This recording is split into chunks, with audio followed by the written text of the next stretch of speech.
Old man, you really are a piece of work. With someone like you, who in the world would want to drink? Simply growing older and more pitiful. You're overestimating yourself. Don't. You think. Really? It's hilarious.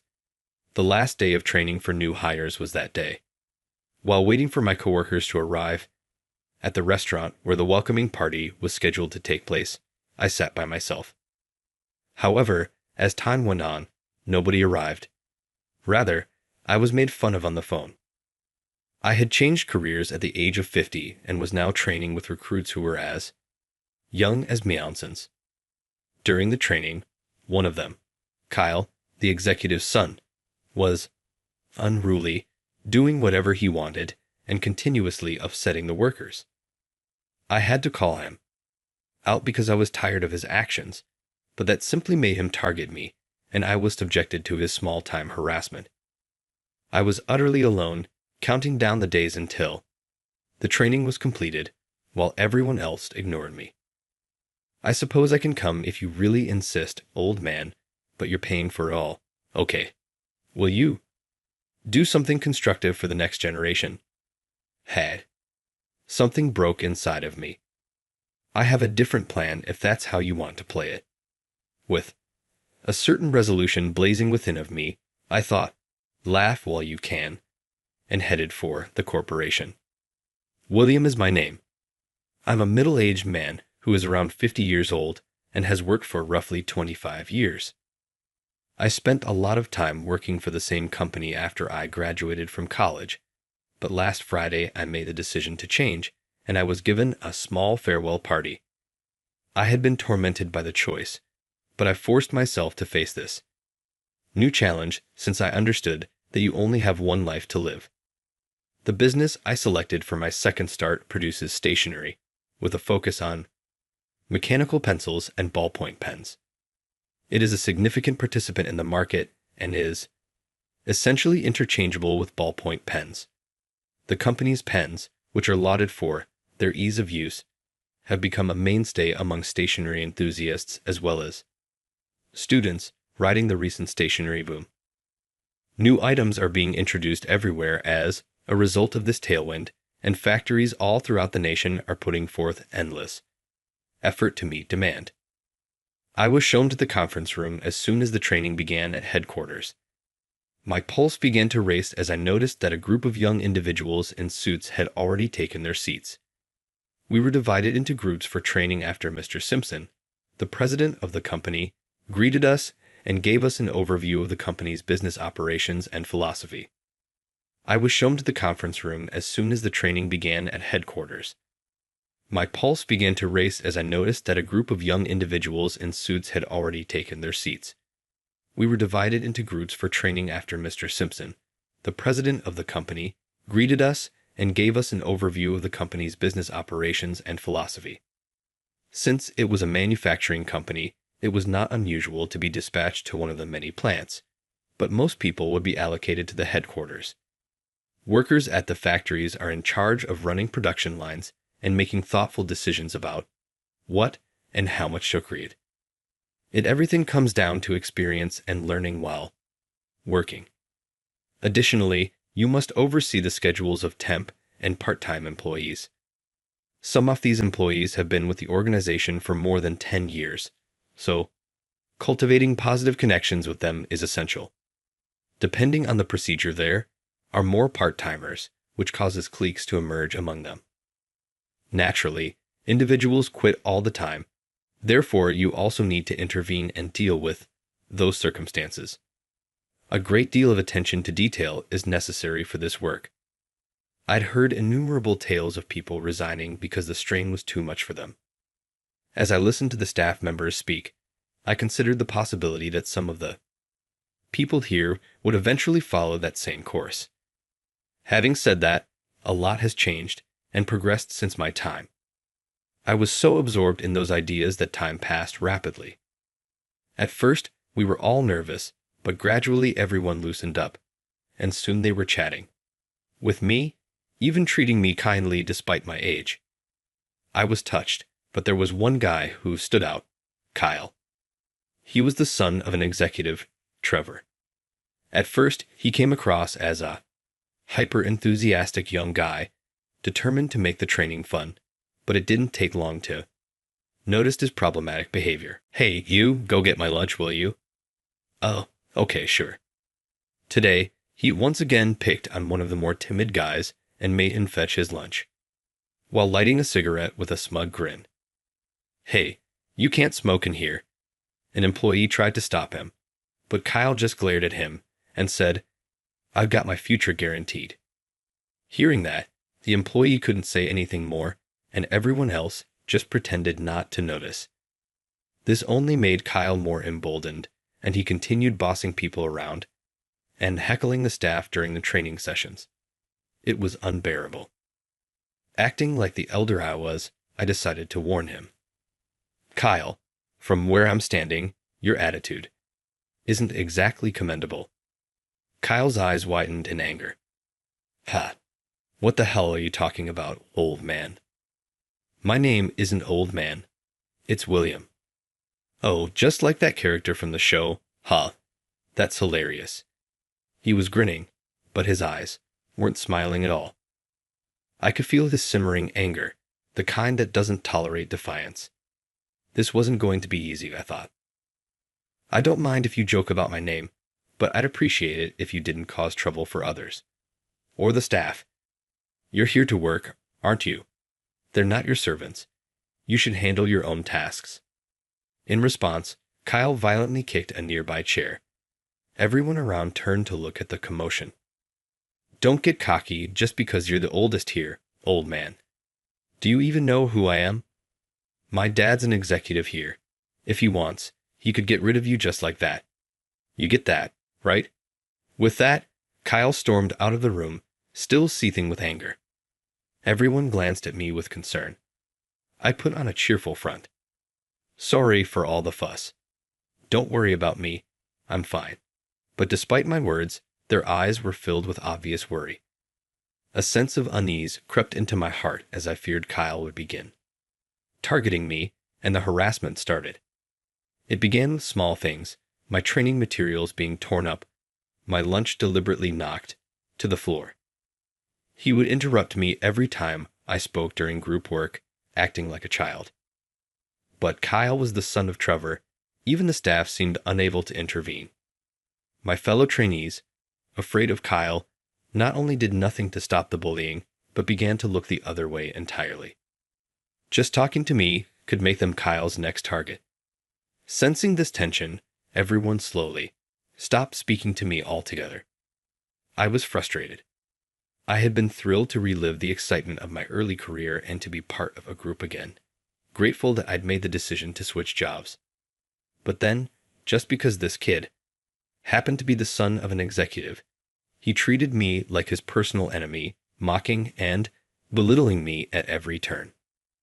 Never in my wildest dreams did I think at this age I'd be pushed around by someone like that. The once enjoyable training quickly turned into a dark, miserable experience. Each morning, I would count the days, hunched over as I dragged myself to headquarters. Just a little longer until the training is over. I just have to hold on until then. Isolated and lonely, I endured the training in silence without exchanging a single word with anyone until the final day arrived. "Hey, old man, we're having a welcome party tomorrow, so book a restaurant right now. And don't screw up and pick a bad place." Just as the training ended and I was about to leave, Kyle appeared out of nowhere, barking orders at me. "Wait, a welcome party? That's kind of sudden. Is everyone going?" I asked. "Don't complain when we're giving even someone useless like you something to do at the very least." He cut me off, shoving the responsibility of making a reservation onto me. He didn't care at all about my plans or time, and I was reminded once again of just how self-centered he was. Taking out my phone, I searched for a nearby restaurant. I found one with decent reviews and ratings and called to see if they had a table available. Since it was the day before, I thought they might refuse, but to my surprise, the staff was more than happy to accept the reservation. The person on the phone was friendly, and they offered an all-you-can-drink package with a wide variety of dishes. I was sure Kyle and the others would enjoy it. And yet, I never imagined what would happen next. The day of the welcome party arrived. I showed up on time at the restaurant I had booked, gave my name and reservation details to the receptionist, and they led me to a large private room in the back. It seemed no one else had arrived yet. I sat down, finally feeling a sense of relief. At last, the training is over. Just a little longer, and this miserable experience will be behind me. And so I waited, expecting the colleagues I had shared this journey with to arrive any minute. But half an hour passed, then an hour, and still no one showed up. This isn't right. I tapped on my phone and called Kyle. "Hello. What do you want?" He answered. "It's William. No one has shown up, and it's past the start time. What's going on?" Kyle laughed loudly on the other end before saying, "Old man, you're really something, aren't you? Who would want to drink with an old geezer like you? Don't you think you're overestimating yourself? This is hilarious." Then I heard multiple people laughing on the other end of the line. It was clear that a few others had been roped into Kyle's scheme. So there was never a welcome party in the first place. You lied to me? Yeah, that's right. I felt a little bad for you, so I thought at least I could give you the honor of booking a party that was never going to happen. Seems like a perfect task for someone like you, don't you think? Kyle's prank was so malicious that I could feel my anger boiling over. "Oh, but if you're paying for everything, old man, we might just show up. You've got more money than us, right? It shouldn't be a problem for you, huh?" He taunted, laughing. His words pushed me to my breaking point, but I managed to stay calm enough to respond. "I see. Well, this little stunt has shown me exactly what kind of person you are. If that's how you think of me, I have some thoughts of my own." I heard murmurs and whispers from the people around Kyle. Thoughts. What could an old man like you possibly do? Are you out of your mind? Kyle. Sounded like he was riding high on his arrogance. Kyle continued to bombard me with condescending remarks and attitude. I brushed off his words calmly, thinking through what I needed to do tomorrow. The following morning, a commotion erupted at headquarters. What's going on? Did something happen? Have you heard anything? In front of the bulletin board on the first floor, new recruits were buzzing with excitement, and the employees who overheard gathered in confusion. Posted on the bulletin board was a notice, titled, "Rescinding the employment offer for this year's new hires," followed by an explanation of the reasons behind it. What is this? What the hell? William, did you know about this? I didn't respond, just stood there with my arms crossed, watching the scene unfold with a curious feeling. Then Kyle burst in, panting heavily. When he saw the bulletin board, a vein in his temple started throbbing. "Hey, what the hell is going on?" He spotted me and immediately grabbed at me. "Why does the HR director's notice have your name on it? Did you pull some strings or something?" Half panicking, he glared at me with a twisted smirk. "No. I've been hired as the HR director from the start." "What?" Kyle's face turned even paler. Before coming here, I had spent many years working at a well-known retailer that operated nationwide, moving between various departments for the last decade or so. Before I left, I was the HR manager. When I first joined the company, the American casual boom was in full swing, and bright, flashy designs were all the rage. Our company specialized in developing American, casual-themed goods and character merchandise, which led to massive sales. However, that all changed when one of the executives was caught in a scandal. As the HR assistant manager at the time, the burden on me became overwhelming. But as an HR professional, I held a firm belief. Not a single employee would lose their job on my watch. A company is only as strong as the hard work of its employees. If that hard work wasn't recognized, the company wouldn't survive. So, along with other middle managers, we worked together to identify the company's shortcomings and brainstormed ways to make changes, starting with what we could control. We overhauled the company's outdated image, incorporating feedback from younger employees, and improving the work environment and benefits as much as possible. Through these small, gradual efforts, we eventually saw a significant drop in both sick leave and employee turnover, compared to before the scandal. Motivation started to rise, and little by little, we began to see more smiles from the employees. That kind of positive energy spreads, and soon enough, we had more business partners. One day, an employee suggested we recruit those with artistic talent to create an original company character. This sparked the launch of a character design project held as a competition. The project was open to anyone interested, regardless of their position. This initiative energized the staff even more, and with all the hard work we had put in over time, sales started to rise. Now, our original character has become incredibly popular, gaining attention from TV shows and magazines, further increasing our company's recognition. Among our product lines, stationery was the top seller, and we partnered with several stationery manufacturers. Naturally, our company was one of their clients, and Mr. Simpson, the president, made a point of visiting. Regularly, always stopping by to chat casually. During one of those conversations, Mr. Simpson apparently heard about my accomplishments, and with his eyes gleaming, headhunted me. Although I didn't expect the title HR Director to come with the job. When Kyle heard this, he stammered, flustered. "But you took the training with us. HR Directors don't go through training." Well, I wanted to observe the new recruits as the HR Director, but since I didn't know anything about this company, it seemed like a good opportunity to learn the ropes alongside everyone else. I smiled as I continued. You see, no matter how old you get, it's exciting to try new things. But I didn't expect what happened. I never imagined I'd face such petty harassment from you, and now I owe an apology to the restaurant for the trouble caused yesterday.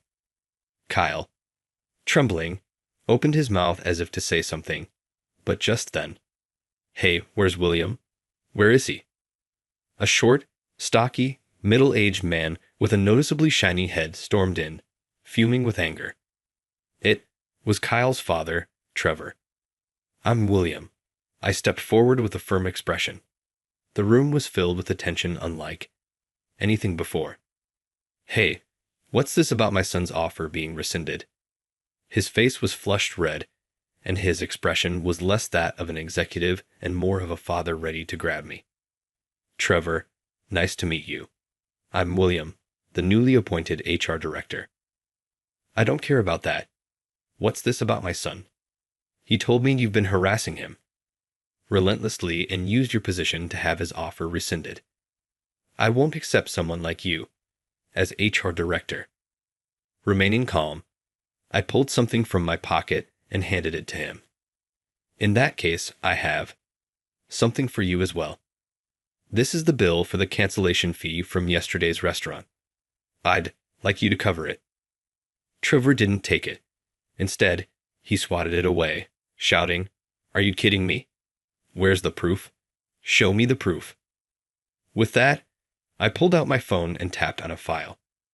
What played from the phone was the recording of my conversation with Kyle after he and the others bailed on the restaurant the night before. As the recording progressed, the expressions of those around us began to change. When it finished, Kyle muttered under his breath, "What? You recorded me? Unbelievable. You old man." "Yes, and you should be aware of how disgraceful your behavior was, especially as someone aiming for a career in HR." Everyone around wore the same angry expression, brimming with indignation, but I remained completely unfazed. "No, I'd say it's your son's behavior that's truly shameful." "What did you say?" Trevor growled. "As you mentioned, I've provided proof. Now, please settle the bill." Just as Kyle shot me a sharp glare, we were interrupted. "Hey, what's going on here?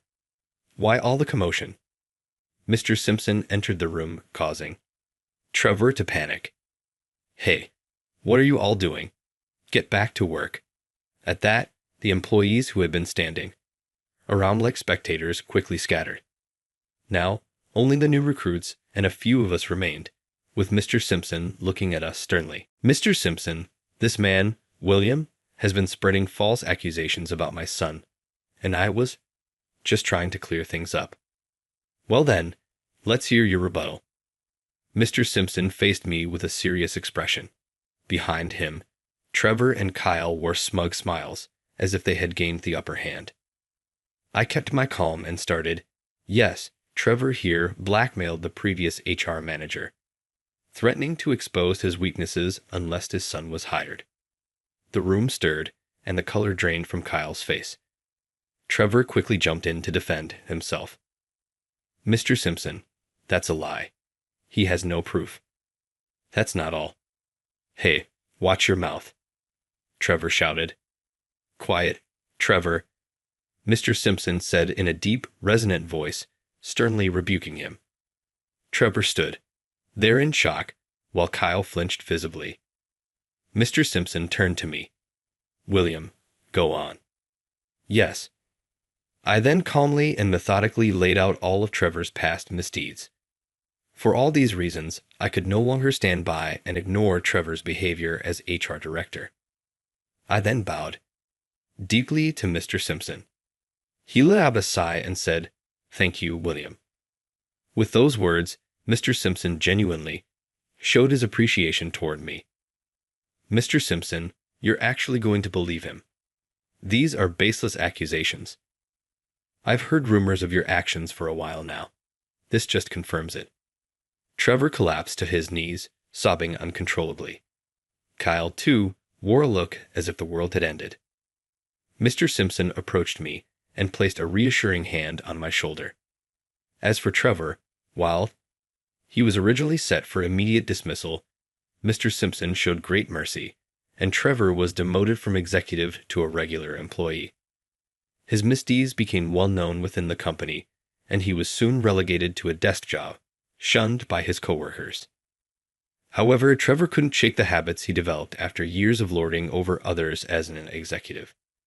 He began secretly targeting weaker employees with borderline harassment, but after one of his victims filed a formal complaint about his abusive behavior, he was fired for misconduct with no severance pay.